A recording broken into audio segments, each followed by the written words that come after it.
which is Heinrich. So, is he here? Oh, very good. We'll hand over your capable hands. Okay. So,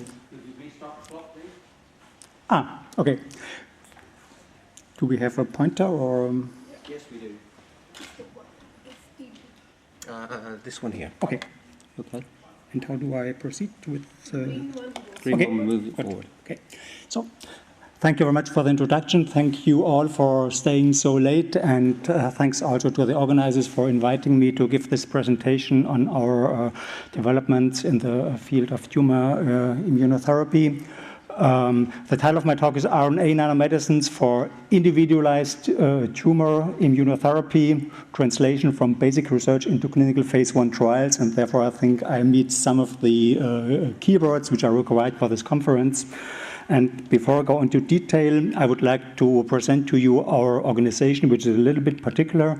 And before I present the organization, I would like to present to you the key persons who more or less were fundamental for having this going on with their research at the medical school at the Mainz University, Christoph Huber, Özlem Töreci, and Ugo Sahin, who did groundbreaking research and then initiated certain spin-outs out of the university. First, they founded Ganymed in 2001, where we develop monoclonal antibodies, so-called ideal antibodies.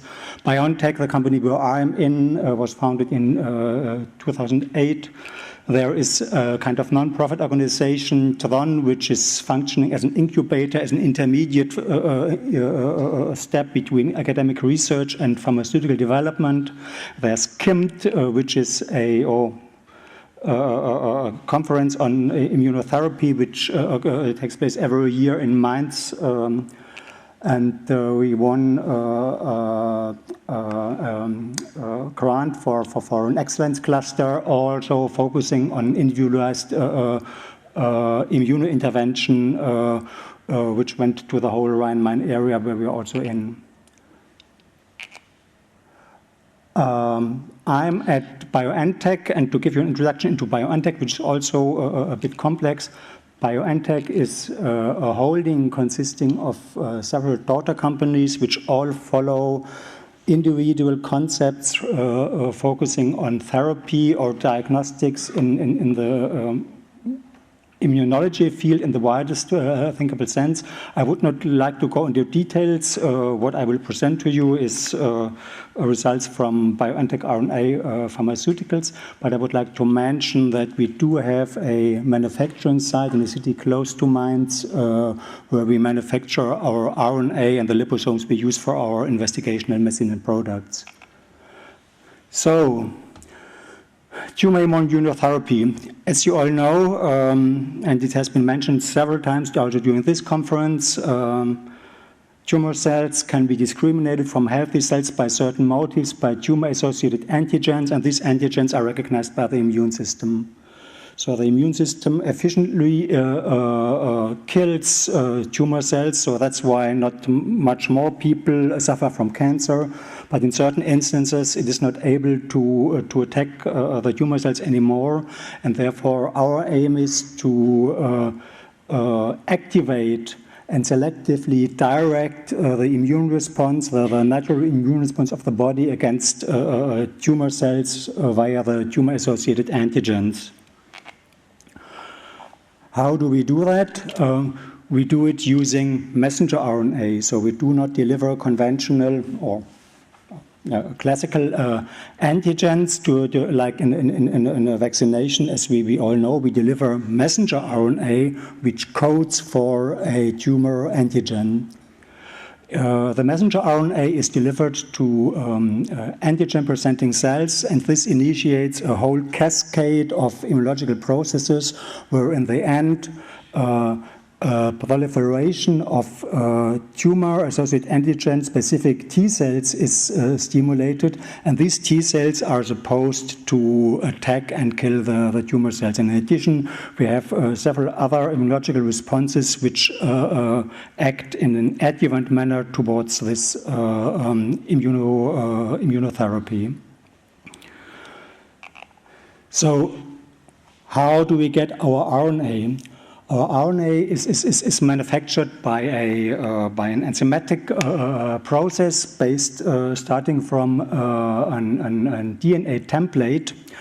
And the whole process of RNA manufacturing has been optimized towards improved stability and expression efficacy of the RNA. So we have virtually optimized all kinds of molecular functions in the RNA, for 3', 5' UTR, the cap structure, the poly-A tail, and from that we ended up in a highly efficient and long-lasting expression of the antigen or the protein from the RNA. One key reason why we do this is that with the RNA we can go into real, true, personalized medicine, in the sense that we start off with a patient. The patient comes to the clinic with a tumor. A biosection from the tumor is taken. The tumor is sequenced in comparison to healthy tissue, and then using certain biocomputational algorithms, we identify certain mutations that code for epitopes, and we identify these mutations that are most favorable in the sense of an immunological intervention.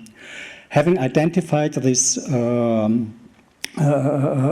epitopes, we translate them into a DNA template, and from that the RNA is specifically manufactured for this individual patient under GMP. And then we have the drug product for treating the patient ready in a time scale of weeks. Actually, the longest time in this process is the sterility test for the final drug product, as this takes some weeks. Now we have an individualized drug product, and we still need to bring it into the patient. And for bringing it to the patient, delivery is the keyword, and we have two main routes of delivering RNA to antigen-presenting cells in the patient. One is a local administration into the lymph nodes, where the RNA is injected in a buffer system, and it's uptaken in this confined space by macropinocytosis by the APCs. This is a highly efficient and effective way to deliver RNA, and we are devoid of all the problems of delivery, degradation by RNAs, the serum interactions, and so on. However, to be more versatile, we have also developed a platform of RNA lipid nanoparticles, which can be administered systemically, intravenously, and which then migrate selectively to the organ of interest of, and here we are in the development cycles, we were interested in the spleen because spleen is rich in dendritic cells, antigen-presenting cells. So for the further talk, I will focus mostly on these formulations, nanoparticulate formulations for systemic delivery after systemic administration. Here I show you what our formulations do. These are two different formulations of RNA. RNA is coding for luciferase, and we do bioimaging. And you see that in formulation 1, we get preferential expression in the lung and a little bit in the spleen, while for formulation 2 we get almost exclusive expression in the spleen. And as the spleen is our reporter organ for antigen-presenting cells, this is kind of a target formulation for us for further development. So I think we don't have so much time to go into details, but I just would like to give you some snapshots of how we came to that. Basically, our formulation development was driven by by physical and physicochemical insights, just like Maurizio Ferrari presented yesterday. So we look on the nanoparticles as colloidal systems, which are characterized by parameters like size, phase state, state of molecular organization, rigidity, and then correlate physicochemical parameters with the performance in vitro and in vivo. And here is the typical curve which we measure. So here we incubate RNA and liposomes, cationic liposomes in that case, in different ratios, and we measure particle size. And you see there are ranges where the particle size is confined, where it diverges. This is at charge equilibrium, so you screen the electrostatic repulsion. And then it goes down again, and in the same time, the zeta potential switches from negative to positive. So we can make these particles, and we can bring them into biological testing. And we look also on many other parameters here, just to give you an idea. I don't discuss this data. We can extract lots of information on them. Here you see X-ray scattering data. You see nice Bragg peaks, which correspond nicely to the information we get from electron microscopy in terms of lamellarity and internal organization. And based on this data, we test certain systems in vivo, and here you can see how we now can modulate, we can steer, we can direct the delivery from one type of organ to the other, and as a result, we select the one which is optimum in terms of efficacy and selectivity, and take that as a basis for further clinical development. So we had our clinical development candidate. To come up with clinical formulations, of course, you have to do upscaling. You have to change your manufacturing protocols for both the precursor components and the final IMP, which we have done. We found GMP-compliant methods for manufacturing of all of our components.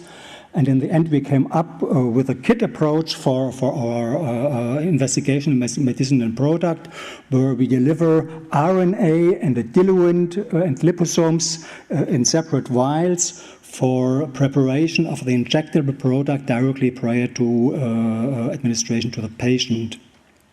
The reason is that this protocol is really versatile and allows us to use it for many different coherences in different clinical studies.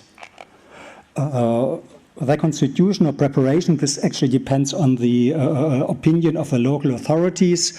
It's very easy and straightforward. You dilute the RNA with the diluent, and then you add the liposomes, and you end up in a slightly opaque dispersion, which is then ready for injection to the patient. Here I've listed the antigens which we use for our first clinical study. Some of them are well known from earlier cancer vaccine trials. Some of them have been tested already in earlier studies from ourselves, where we had intranodal injection, and there are also novel targets. And the important thing is that we combine 4 different antigens which are administered antibodies to the patients. Tox data were nice and unproblematic, excellent safety profile. We found pharmacodynamic effects which were typical for a vaccination reaction, like certain cytokine levels, but which went back to the ordinary level soon after administration. This is some information on the first clinical study we initiated with these 4 tumor antigens I mentioned to you. So we started just this year in May and treated the first patients already for 5 cycles. We continuously increase the dose and found already at relatively low doses indication for immunological responses, which is good in a certain sense. And so we hope that this will continue to give also information on the expression on the direct antigens, which we have not measured yet so far for this study. Here, this is a summary of other studies we have initiated or which are currently in planning. There are studies with intranodal administration as well as with intravenous administration. There are studies with generic compositions of definite antigens. There are studies where we use a so-called warehouse, where patients are stratified, and from the warehouse, the most relevant antigens are selected, and we have strictly individualized medications which are administered to the patients. This was the end. I would like to thank all the collaborators. This is a cooperation of many different people in the company. This is a preclinical department, Lena, Kerstin, Mustafa, Yves, Sebastian, many more, Andreas Kuhn, and the RNA biochemistry group, the project managers, here just two of them, and this is some people from the formulation development group who worked on the formulation development. Gerald Kwasicinski from Max Planck Institute of Colloids and Interfaces in Golm, and Sergio Finali, where we made some of our extra measurements. And of course, nothing of this would have been possible without Ugo Sain, who is the great driving force and who is really providing a stimulating environment to bring this ahead. Thank you for your attention. We're going to reset the clock now. And it's going. There you go. Time for 5 minutes for questions. So, please. Just a question about the choice of the intravenous route for administration. In many cases, RNA lipoplexes have been found to be toxic by the systemic administration because of these cytokine releases and other systemic toxic effects. What is going to be the advantage for a vaccine by being given by the intravenous route as opposed to subcutaneous route? Yes, that's a good question. Of course, we have tested also subcutaneous, intramuscular, and several other routes, but we found that with the intravenous route, we get this very high selectivity, which depends on the particle properties.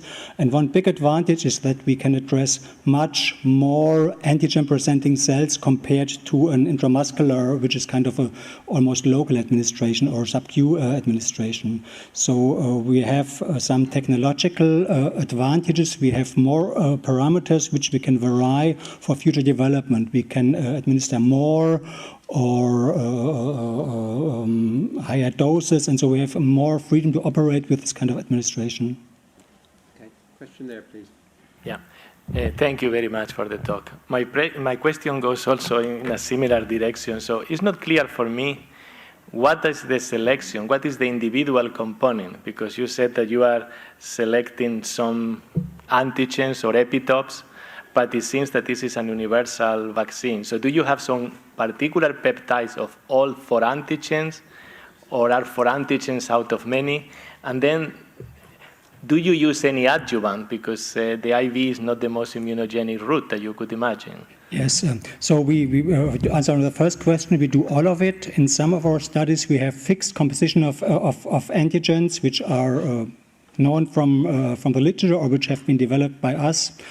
In other studies, we have the so-called warehouse approach. So this is for the TNBC breast cancer study. Patients are screened, and we have a warehouse of 20 to 30 antigens, and so they are administered with the antigens for which they are most positive. This selection is also done by certain algorithms. For the personalized approach, it is, as I said, we sequence the patient and apply algorithms in order to identify the most immunogenic epitopes. So it's really strictly personalized for the patients. What was the second question? The adjuvant, but but the most immunogenic based on what? Because if this will be extracted, you should have already an immune response. This is what the guys implement into their algorithms. And the immunogenicity, the RNA is a strong adjuvant, so we don't need adjuvants. Okay. I'm wondering about this biodistribution of the different particles. In one case, almost everything ended up in spleen. Do you understand why it's almost everything ends in spleen and nothing in liver? Yeah, that's a good point. I think the reason why it not goes to the liver is the selection of our lipids, because they are not good transfection reagents for the liver. The reason why it goes to the spleen and nowhere else is let's say, the uptake of mechanism. Basically, I showed you this charge scale, and what we administer is nanoparticles with an excess negative charge. So these are actually dysfunctional transfection reagent. Nobody would administer a negatively charged transfection reagents because it doesn't transfect ordinary cells. However, dendritic cells and related ones, they are professionally uptaking foreign compounds and maybe particularly slightly negatively charged ones because bacteria are a bit more negatively charged than our cells. And so it is the particular uptake mechanism of the cells we are targeting. We don't need to breach the cellular membrane. It's an open door and they catch them. I also wonder if the size were the same for the particles homing in spleen and those where you had a considerable amount in heart. In lungs. In lung, yeah, we tried our best to make them equally in size. Maybe there were some tens of nanometers in difference, but they were equally in size. But what I can say is that size matters.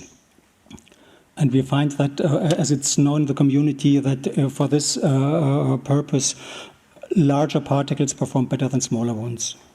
I'm going to use the chairman's prerogative to ask one last question, and if you could be very quick on the answer, perhaps. Your dose size is quite small at 1 milligram, and I was wondering whether in man you're going to see a problem with natural antibodies taking out quite a large percentage of that milligram material.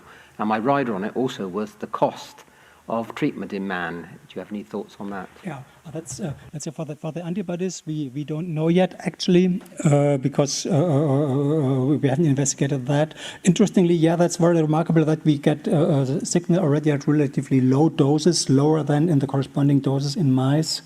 And the cost, of course, that's a key issue, particularly for the individualized nanomedicine, because you have to manufacture individualized nanomedicines, and we think we will not end up as Dendrian. So our aim is to bring down the cost of manufacturing by several orders of magnitude just due to scaling and periodization effects, just like a USB stick or a cell phone costs nothing anymore, almost nothing.